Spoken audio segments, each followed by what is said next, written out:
life, every day, late at night.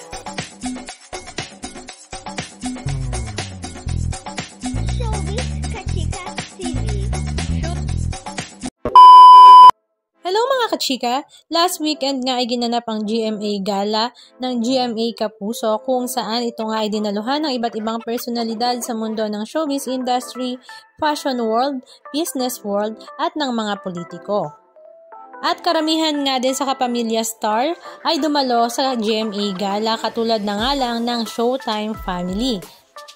Spotted nga sila Bong Navarro, Jong Hilario, Darren Espanto, Ogie Alcacid, Ryan Bang at mga big boss ng ABS-CBN kapamilya na sila Madam Cory Bidanes at Carlo Catidbac.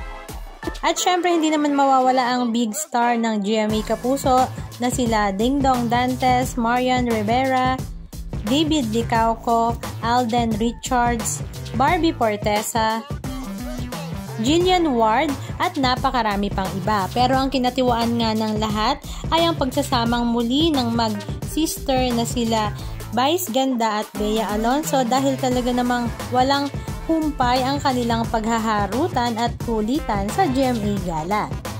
The whole night nga ng GMA Gala ay magkasama nga ang magkaibigan na si Bea at Vice Ganda kaya naman ang mga netizens ay tuwang-tuwa sa harutan ng dalawa. At napakaraming ang video clips ganap kung saan spotted nga ang kanilang pagkukulitan. Halika at panoorin natin.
One more here for the video. One more.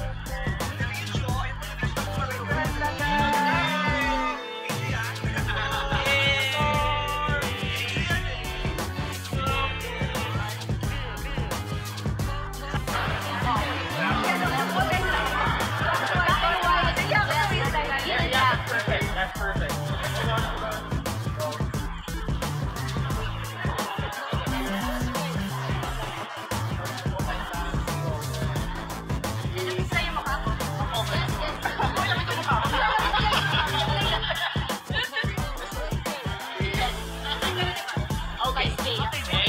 Anong masasabi nyo mga kachika? Just comment down below.